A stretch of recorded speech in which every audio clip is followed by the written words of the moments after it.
खूंटी जिले के सुदूरवर्ती सीमावर्ती नक्सल प्रभावित इलाके में आज जनजातीय मामलों के केंद्रीय मंत्री सह खूंटी सांसद अर्जुन मुंडा ने एकलव्य आदर्श आवासीय विद्यालय की आधारशिला रखी। साथ ही गम्हरिया में एक पीसीसी पथ का भी शिलान्यास किया। मौके पर तमाड़ विधायक विकास सिंह मुंडा, पूर्व सांसद कड़िया मुंडा, डीडीसी नीतीश कुमार सिंह, एसडीओ अनिकेत सचान समेत विभिन्न पंचायत प्रतिनिधि और ग्रामीण उपस्थित थे। खूंटी जिले की बीरबांकी में बनने वाला एकलव्य आदर्श विद्यालय 48 करोड़ की लागत से 12 एकड़ भूमि में बनेगा, जिसमें खेल प्रतिभा को बढ़ावा देने के लिए 3 मैदान की भी व्यवस्था होगी। कार्यक्रम में उपस्थित तमाड़ विधायक ने उपस्थित ग्रामीण जनसमूह को संबोधित करते हुए कहा कि शिक्षा ही एकमात्र रास्ता है जो क्षेत्र के अंधकार को भी दूर करता है।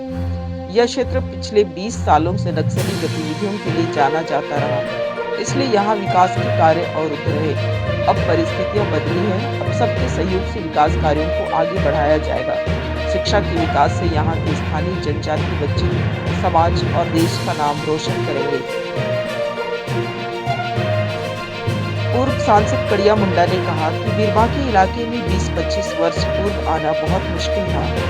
यहाँ के लोग शहरी गतिविधियों से दूर रहते थे, लेकिन समय के साथ शिक्षा के क्षेत्र में विकास होने से इस क्षेत्र का समुचित विकास होगा। कड़िया मुंडा ने कहा, 50 वर्ष पूर्व मैंने यहाँ आवासीय विद्यालय बनाने का सपना देखा था। आज भी सपना एकलव्य आदर्श आवासीय विद्यालय के नाम से सार्थक होता दिख रहा है। जनजातीय मामलों के केंद्रीय मंत्री अर्जुन मुंडा ने कहा कि पूरे देश में एकलव्य आदर्श आवासीय विद्यालय के माध्यम से 3,50,000 विद्यार्थी एक साथ 6वीं कक्षा से अपनी पढ़ाई की शुरुआत करेंगे। यहाँ शिक्षक भी विद्यालय परिसर में बने आवास में ही रहेंगे। अगले 18 माह में बीरबांकी का विद्यालय बनकर तैयार हो जाएगा, जिसमें नॉलेज आधारित शिक्षा के माध्यम से यह क्षेत्र रोशन होगा। इस विद्यालय में शिक्षा की ऐसी व्यवस्था होगी कि यहाँ के विद्यार्थी मैट्रिक और +2 तक आते आते जेईई, मेडिकल और अन्य उच्च स्तरीय प्रतियोगिता परीक्षाओं में बेहतर प्रदर्शन करेंगे। इस कार्यक्रम का धन्यवाद ज्ञापन एसडीओ अनिकेत सचान ने किया, जबकि मंच संचालन संजय मुंडा ने किया। इसलिए मुझे खुशी है कि आज 50 साल पहले इसकी कल्पना मैंने की थी कि यहाँ एक आवासीय विद्यालय होना ही चाहिए, क्योंकि इसका मेरे पास एक तर्क है कि यहाँ होठ में खुल गया, टमाड़ में खुल गया, खूंटी में खुल गया, गुटवादू में खुल गया, पता नहीं कहाँ कहाँ खुल गया। बीरबांकी जैसे बिहड़ जगह शायद पुराना रांची जिला में भी और नया खूंटी जिला में भी ऐसा क्षेत्र कहीं नहीं। आज से 20 साल पहले लोग यहाँ कैसे आते थे, इसकी कल्पना आप नहीं कर सकते। और मैं शायद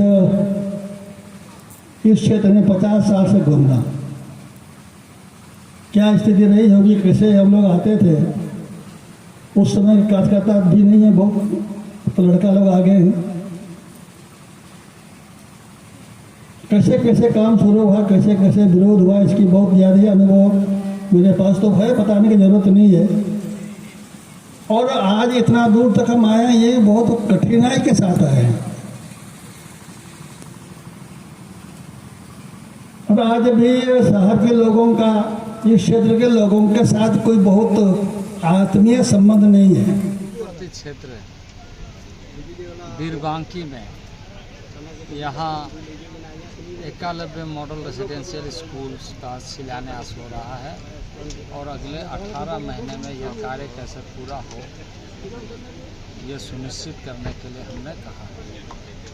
ये विद्यालय बन जाने से ये जो भगवान बिरसा मुंडा का जो अड़की ब्लॉक खास करके खूंटी जिला में है, मैं समझता हूँ कि बहुत बड़ी उपलब्धि और साथ ही साथ लाभान्वित करने वाली ये एक महत्वाकांक्षी परियोजना, जिसमें नॉलेज बेस्ड सोसाइटी बनाने में, यानी शिक्षा के माध्यम से इस क्षेत्र का उजाला सुनिश्चित हो।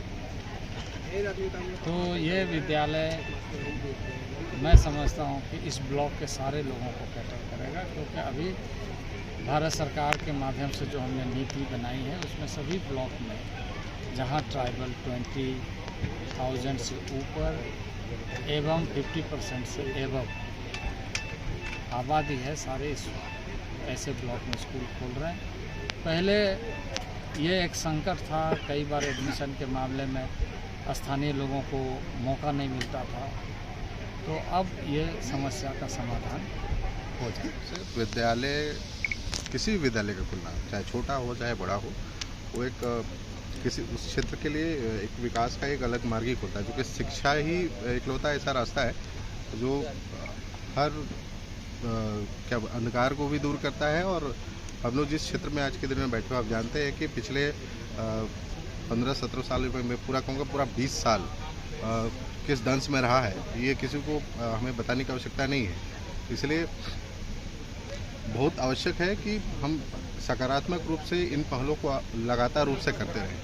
सड़क, बिजली, इन सब चीज़ों पे तो लगातार रूप से पिछले 7-8 सालों में बहुत तेज़ी से काम हुए हैं, लेकिन अब समय आ गया है कि हम इस ओर भी जाएं और शिक्षा का एक माहौल हम लोग अच्छे से तैयार करें। अभी हमने रिसेंट में ही आपके डीएससी और डीसी साहब दोनों के साथ हमारी एक वार्ता भी हुई थी। हमने कहा कि भाई एक अनुपातीय रूप में, अभी चूँकि नए शिक्षक भी हम लोग को मिलने वाले हैं, हमने कहा है कि अनुपातीय रूप में पूरे खूंटी जिला का प्रत्येक प्रखंड का एक अनुपात निकाल करके ये इस बात का भी अध्ययन कर ले कि भाई जो हमारे जो पहाड़ी इलाके हैं या फिर जो वैसे इलाके जो एक समय से पीछे रहे हैं, वहाँ पे देखिए कि भाई विद्यालय किस रूप में चल रहा है, शिक्षकों की उचित व्यवस्था है कि नहीं है, और जहाँ नहीं है उसको प्रॉपर रूप से जो एक मानक